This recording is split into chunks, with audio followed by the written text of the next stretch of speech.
I'm going to reveal a bias that I'm obviously very pro-military, having grown up in it, but the military has been asked to do a great many things that are not necessarily in our core competence. And when we talk about our preference to have these trials in a federal court, we are also very proud of our judicial system, our American judicial system, and military commissions obviously can work, and what General Cullen illustrated, we've got a viable past. But I'd throw out, if you would Google, and when you've got a little downtime, there is an essay out there called The Coup of 2012, and it's written by an Air Force Lieutenant Colonel named Dunlap, and it appeared in 92, 93 time frame, and it illustrates a military that keeps getting missions added onto it that are not necessarily in the purview to fight and win the nation's wars. And the military absorbs them all because the military is very well organized, we're well funded, we have all the bright guys and gals who can do this, and eventually the government is given over to the military in 2012.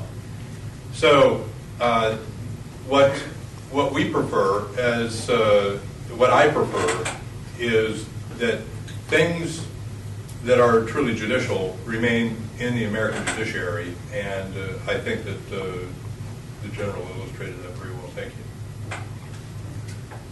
you. In terms of closing Guantanamo, there really seems to be two very concrete problems. And one problem is those who could be released, but there's a difficulty as to where to send them, because they might be sent back to a country where they would be tortured, or there may not be any country willing to accept them. And the other problem is those who maybe can't be convicted or tried, but are dangerous. So perhaps we can take the first situation, those who really could be released, but the problem is where to release them and how and to whom. And that's a good question, because it addresses a difficult situation. Obviously, when we've taken some of these people, everyone you capture, pull in, or whatever, is not necessarily guilty, or has not committed a crime that would merit whatever. But you have them, and you're not going to release them, certainly in this country. And it's difficult to find people, countries, and people who will take these prisoners.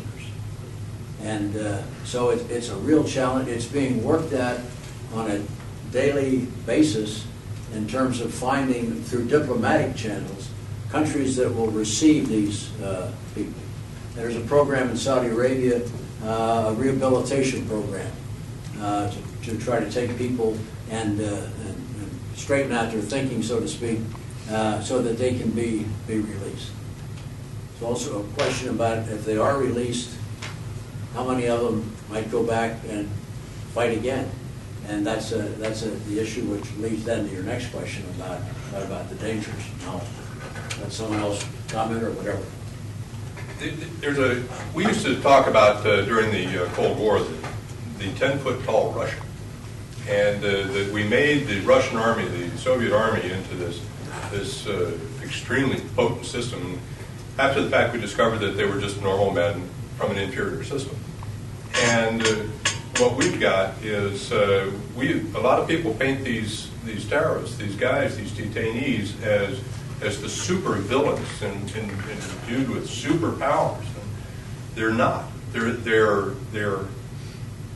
I view these guys as a truly criminal element, and I think the judicial system is a perfect place to try it.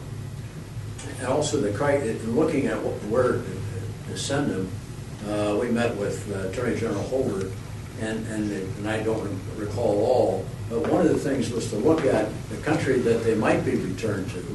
For instance, if you have and I don't know of any, but releasing someone who maybe have the potential to be dangerous, if they're going to be released to Switzerland, they don't exactly go back and be picked up into some organization and sent back. Where other countries where there are very active elements, so that's one of the criterion is that the individual should not be sent back, depending on whether dangerous or whatever, to a country where he's going to immediately rejoin the fight. So there's a whole lot of ways that they look at, is he a threat? Is he dangerous himself? And our psychiatrist with us, general psychiatrist, says that's a very difficult kind of thing to evaluate whether someone is dangerous. It's something else to see, is he a threat? What can he rejoin? What are his capabilities and so forth? All that is taken into consideration in trying to find the right place for them to go.